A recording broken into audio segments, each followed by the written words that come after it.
Assalamualaikum warahmatullahi wabarakatuh. Perkenalkan, nama saya Rizky Pratama, salah satu mahasiswa asal Universitas Pancasila Tegal. Nah, di sini saya akan menceritakan sedikit tentang cerita teks fantasi. Apakah kalian pernah menonton Harry Potter, Fans Labirin, cerita rakyat Gentong Kasarung dan Purbasari, atau cerita fabel Si Kancil dan Buaya? Itu semua adalah contoh cerita teks fantasi. Nah, jadi apa sih cerita fantasi itu? Jadi, cerita teks fantasi adalah cerita fiksi yang bergenre fantasi atau dunia imajinatif yang diciptakan oleh seorang penulis.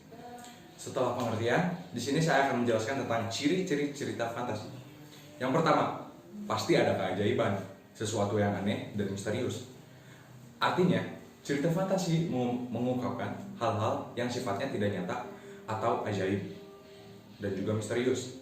Ini disebut juga dengan dunia imajinatif dan yang diucapkan oleh seorang penulis.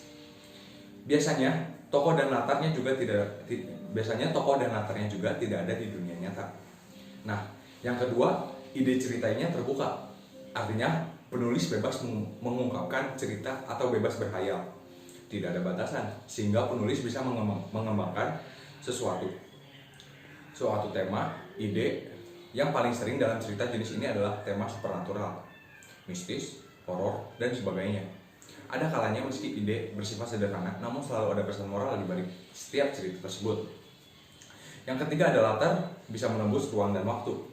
Artinya, cerita fantasi bisa menggunakan latar apapun dalam penulisannya.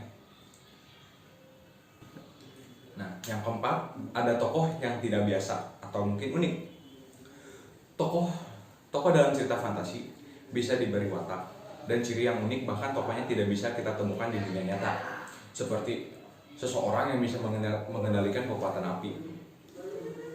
Nah, yang kelima ada fiktif semata. Artinya cerita fantasi itu cerita yang bersifat fiktif, bukan kejadian nyata.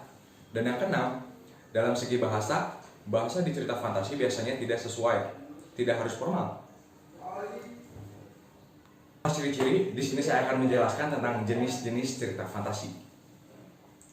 Yang pertama ada cerita fantasi total dan irisan. Nah, fantasi total itu apa?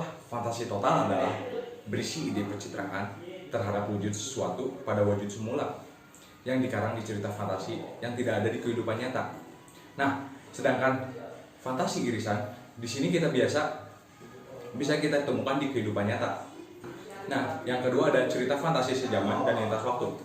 Berdasarkan latar cerita, fantasi dibagi dua, yaitu sejaman dan lintas waktu. Nah, sejaman adalah latar yang dikondisikan dalam satu periode waktu tanpa fantasi masa kini, masa lampau, atau mungkin masa depan.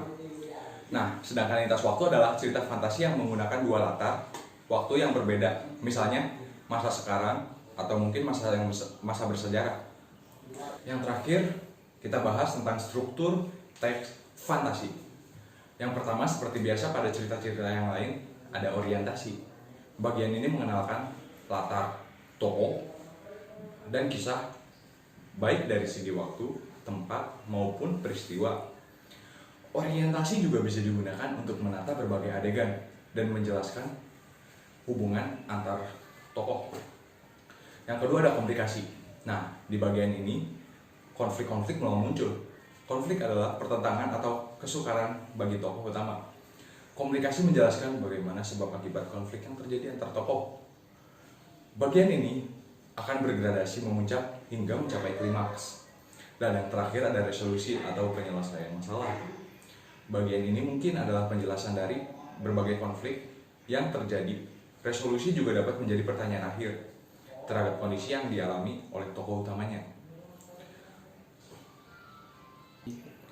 Jadi, kesimpulan dari cerita teks fantasi adalah cerita yang tidak mungkin ada di kehidupan nyata. Itu legenda, misteri, ataupun hal-hal mistis, supernatural, kekuatan super, dan lain sebagainya.